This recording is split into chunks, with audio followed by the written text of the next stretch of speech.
Hi everybody, I'm Mark Johnson and this is the Photoshop Workbench.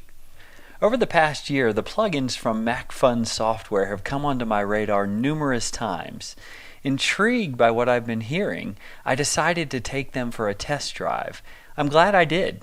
Tonality Pro, Intensify Pro, and Focus 2 Pro all offer features that differ from what's available in Photoshop.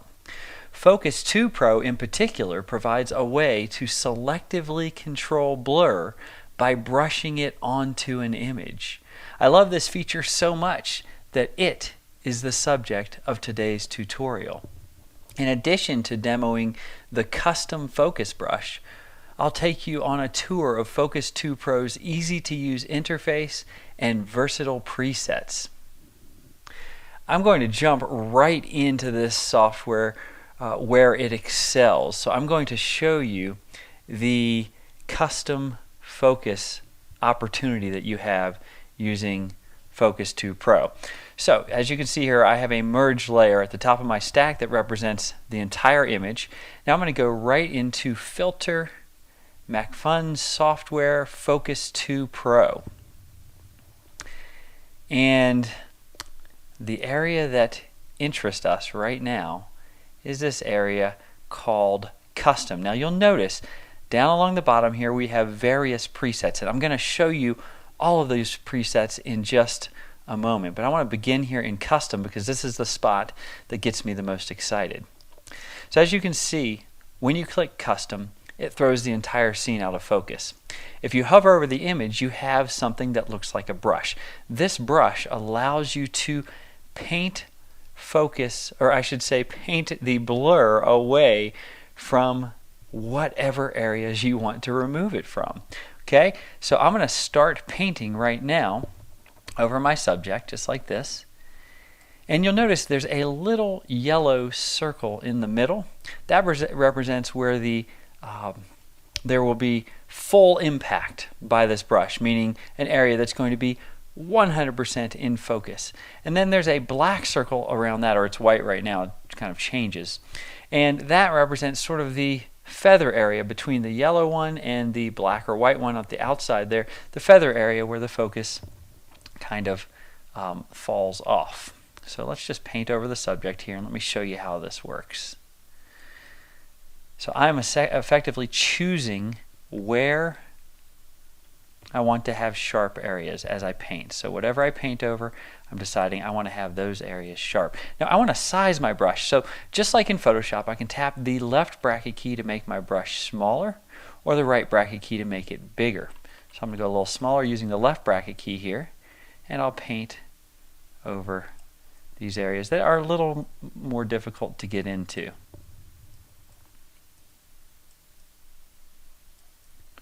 And we'll just get these spots out here. I'll paint over this with this nice red mask that's appearing.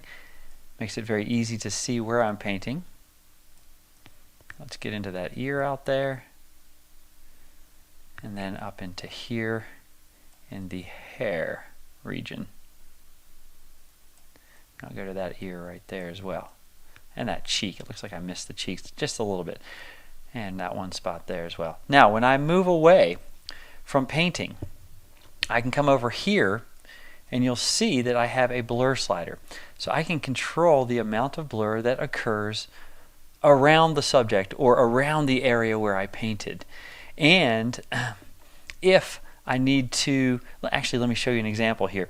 I might look at this and say, well gee, I like having everything blurred out here, but perhaps I want this area down here to be sharp because it's so close to the subject. So let me go ahead and paint over these areas as well. Just couple paint strokes here, right along there. Let me actually go with a slightly bigger brush so it blurs over a greater distance down in here. Just like that. And just like this. There we go. Okay. So, when I look at that, you can see that I painted sharpness into these areas. I may not like what I did there. In fact, in this case, it's kind of distracting to me.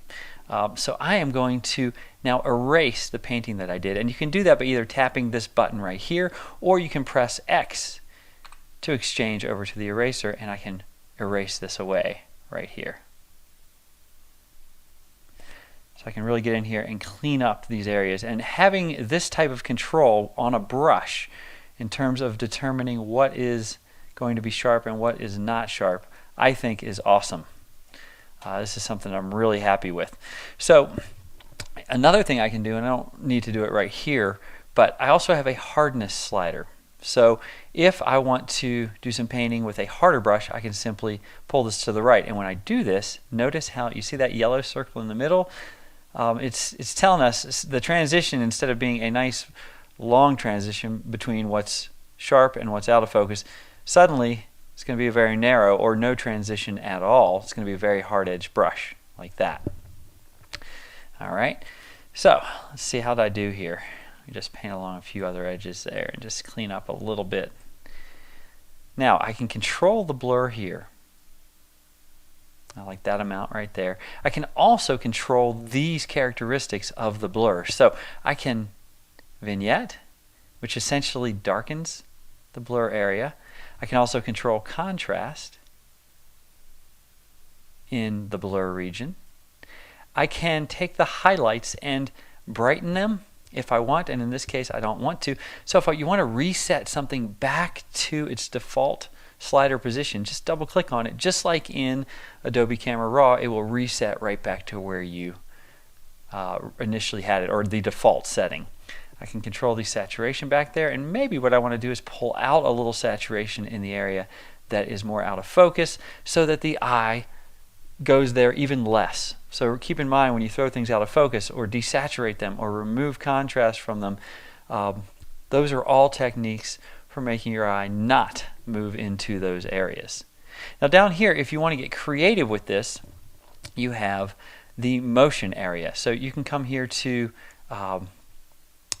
this, which is a linear type of motion. Okay, and you can change the angle of that. You really don't want to do that in this particular scene. Or you have radial right here. You have a radial type of blur, and you can twist it like this, which is interesting. Definitely interesting. You could come up with some creative effects. Not what I want to do right now. So I'll double click these sliders and reset them back to their defaults. Okay, now here's another area that really makes me like Focus 2 Pro. Down here, this is the in focus region, and this takes the area where you painted, the area that's in focus, and allows you to control characteristics of it. So I can control the brightness of my subject if I want. I can control the sharpness. This is one of my very favorite features. So I can sharpen the subject. I can control the clarity on the subject and the vividness. In this case, not going to do anything there, so I'll double click the slider. And here I can click compare and hold down, and there is before and here's after. A little bit too out of focus for my taste, so I will pull this back like this and click compare again. There's before and there's after. So pretty nice that you can brush on your focus. I'm going to go ahead and hit apply here. Oh, and by the way, all right, so let's see. We have before and we have after.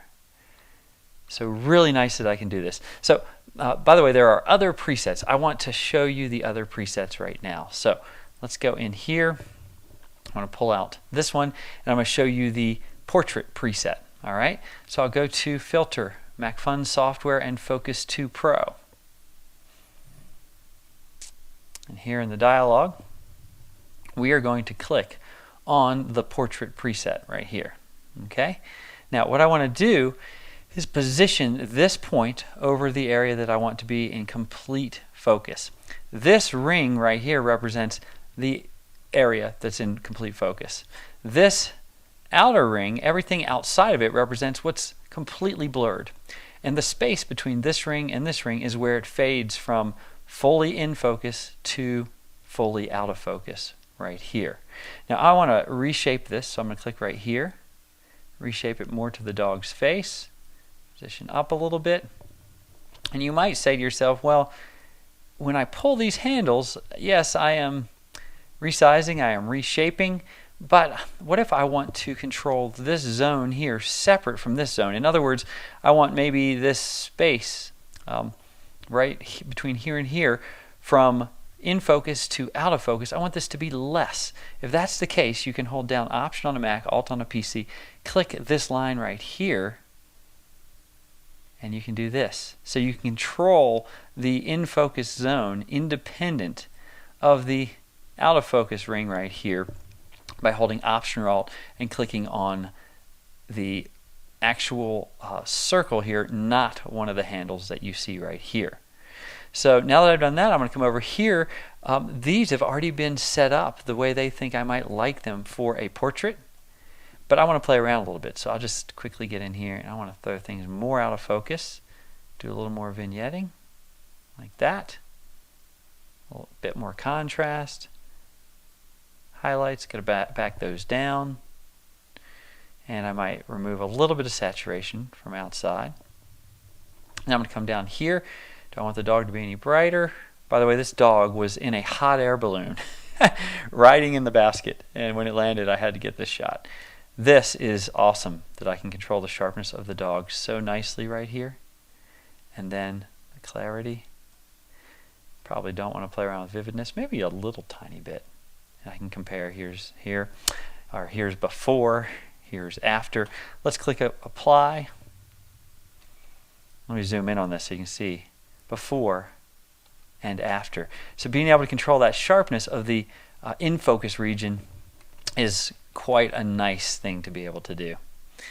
Okay, now there's something special about every single preset here, so I'm going to go ahead and take you through all of them. I won't dawdle as I do this, but I want to take you through them all. This is obviously another portrait, but watch this. I want to show you one thing here. If I choose Filter, Macphun Software Focus 2 Pro, and I come in and I click on Portrait, watch what happens. Notice where it places the in focus region. It located the face. That's just a small thing, but it's so cool. It actually recognizes faces and it places this target point right there on the nose for you. So you don't even have to think about that. All right, enough said about that one. Let's move on to the next preset. Okay, so we're going to deal with the nature preset. Okay, so I'll choose Filter, Macphun Software, Focus 2 Pro, and in the dialog this time we are going to click the nature preset right down here. And you can see this effectively. This is kind of like what would happen if you shot this scene, which was shot, there we are, okay? It was shot at, maybe f16 or something. It's pretty sharp throughout, right? Well, if you want it to look like it was shot at f more shallow, like f5.6 or 2.8, you can do that here. So let's just say our goal is to take this area right here and really highlight it. We want this to be sharp and everything else not to be sharp. So what I can do here is I can move these lines, but before I do that, let me show you this. If I click on this green handle, I can actually rotate this. So I can have the blur come in at an angle just by clicking on the green and rotating. If I want to reset that back to its default, I can simply double click on the green handle and it resets back to its default. Now, I can move either this one or this one right here. And I'm going to go ahead and get this interior one so that it is creating sharpness over that entire cliff. Like that. Okay. And then I can have the focus transition over a distance that'd be a very short distance or over a very long distance like this. Now, keep in mind, you'll notice at this moment in time, it's moving everything, and I really want to just control this interior region. Well, just like we did with the portrait, we held down Option or Alt. We can click on these lines and move them so they are being independently positioned. All right, now let's come over here, control the amount of blur, amount of vignette. Don't want very much of that. A little more contrast is nice. Skipping over a few of these, I'll take out just a little bit of saturation. Come down here. I'm not going to do any brightening, so I'll double click that one. Sharpen up a little bit there. Maybe a little bit more clarity and a wee bit more vividness. We can compare. There's before and after. I like the way this looks. I'm going to click OK. I think it's a definite improvement. I mean, granted, it's created the shallow depth of field, so you have to assume that you want that. But the scene looks better, looks more interesting now if you're going for the shallow depth of field, because this is sharper, this is more vivid through here, and we have our shallow depth of field. All right, I have just a few more presets to show you. So architecture, there's an architecture preset. If I go to Focus 2 Pro here, you'll see this scene is it's very well suited for the architecture preset. Okay, so I'll click on this one right here. It's going to blur over a distance, and you can see it's doing it in the opposite direction of the landscape. So when you choose nature, it's going to do it kind of, the blur is going to happen front to back. When you do it architecture, it's going to happen left side to right side. Okay, this controller right here is exactly the same as the controller for nature, only it's been rotated. That's the only difference. These settings are also different because you selected a different preset. So again, I can hold Option or Alt, and I can narrow this, and then I can come out here and determine where I want this to be set. We'll go with something like that, and then I'll just very quickly move through here. You can see that vignetting really works here, so does blurring more, and even more contrast is nice. Okay, pull out a little saturation in the blurred area. Let's go down here. We're already sharpened a lot because of this particular preset's default settings. I'll do that. So before and after. Now we've really focused the attention down the hallway. So you'll see, went from here to here, and the attention has really been focused to this region right down here. All right, I'll demo two more very quickly here. This one is going to be macro. Okay? And what's nice about this is it really does focus the attention onto your subject very quickly. So if I click macro, move this in, and then I'm going to set this so it's kind of the outside. You can see I can squeeze it right here. That is changing the shape of this, which I really don't want to do. If I want to change the size, I don't use the handle, I use the actual line right out here. Okay, and then I'm going to go hold down Option or Alt, and you see I can move this around independent. So this is nice, right? So I can move this around independently and really place it right where I want it. So I can have, oops, there we go. All right, just get that all squeezed in. Okay, and then let's crank up our blur outside of this and do a little vignetting. I want to show you how this really brings that attention in on the subject. Take out a little saturation outside. Already sharpened pretty nicely in here. I'll sharpen a little more, do a little bit of clarity as well. Before and after. See, before and after. See how that draws the attention into the subject very quickly. All right, and then the final one I'm going to demo right here is kind of a popular look if you're going for the toy model type appearance. So in this case, we're going to go back to Focus 2 Pro, and we're going to use the Tilt Shift preset. Okay, so I'll click right here on Tilt Shift, and you'll see that as before you can rotate with this. So I'll rotate so I'm at the same angle as that. I'm assuming that's a church down there. I'll kind of bracket this in, but while holding Option or Alt, and then bring this in as well, like that. So here we have created that toy model look, and we've done it very quickly using, I think, and blowing out the highlights a little bit here helps, and by default they're set pretty high.